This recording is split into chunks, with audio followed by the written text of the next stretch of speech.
Good afternoon, students. As all of you know that our unit, the age of industrialization, has been completed. Now I am going to discuss the question answers of this unit with you. Our first question is explain the following. A part is women workers in Britain attacked the spinning jenny. Why did women workers attack the spinning jenny at that time? Spinning jenny was the machine devised by James Hargreaves in 1764, which speeded up the spinning process and reduced labor demand. Now, the meaning of spinning is to make thread from a mass of wool, cotton, etc. Students, you have to write this answer like that. The uncertainty of jobs, fear of unemployment made workers hostile to the introduction of new technology. So when the spinning jenny was introduced in the woolen industry, women who survived on hand spinning started attacking the new machines, and this conflict over the introduction of the jenny continued for a long time.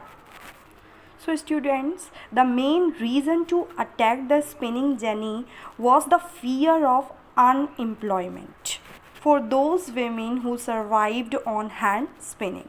That's why they attacked the spinning jenny. Our next part is in the 17th century, merchants from towns in Europe began employing peasants and artisans within the villages. So the answer of this question is in the 17th century, merchants from towns in Europe began employing peasants and artisans within the villages because they could not expand production within towns. This was because urban crafts and trade guilds were very powerful at that time. These were associations of producers that trained craftspeople, maintained control over production, regulated competition and prices, and restricted the entry of new people into the trade. So it was very difficult for new merchants to set up business in towns. C part is the port of Surat declined by the end of the 18th century. So students, you have to write the answer of this question like that. The port of Surat declined by the end of the 18th century because it was connected to the Gulf and Red Sea ports.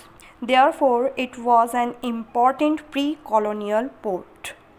A vibrant sea trade was operated through this port. A variety of Indian merchants and bankers were involved in this network of export trade. But by the 1750s, this network, controlled by Indian merchants, was breaking down because the European companies gradually gained power. They secured a variety of concessions from local courts and finally gained monopoly right to trade. This resulted in the decline of the Surat port.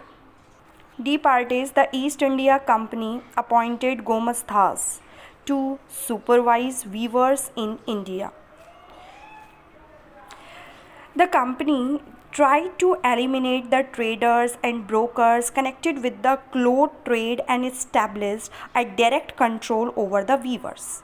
It appointed paid servants called Gomasthas to supervise weavers, collect supplies, and examine the quality of cloth. These Gomasthas gave loans to the weavers to purchase the raw material for their production.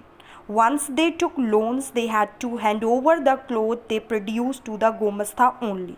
They could not take it to any other trader. That's why East India Company appointed Gomasthas to supervise weavers in India.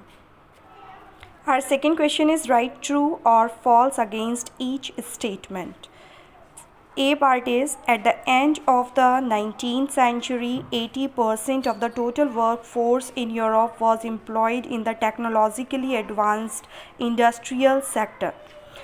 Is it true or false? The answer is true. B part, the international market for fine textiles was dominated by India till the 18th century. The answer is true. C part, the American Civil War resulted in the reduction of cotton exports from India. Students, it is false. D. The introduction of the fly shuttle enabled handloom workers to improve their productivity. Answer is true. Our question number 3 is explain what is meant by proto-industrialization. Proto-industrialization was that time period in which industries and factories was not there at that time. Even before factories began to be set up in England and Europe, there was large scale industrial production for an international market. This was not based on factories. Rather, this was based on cottage industries. This period was referred to as proto-industrialization by the historians.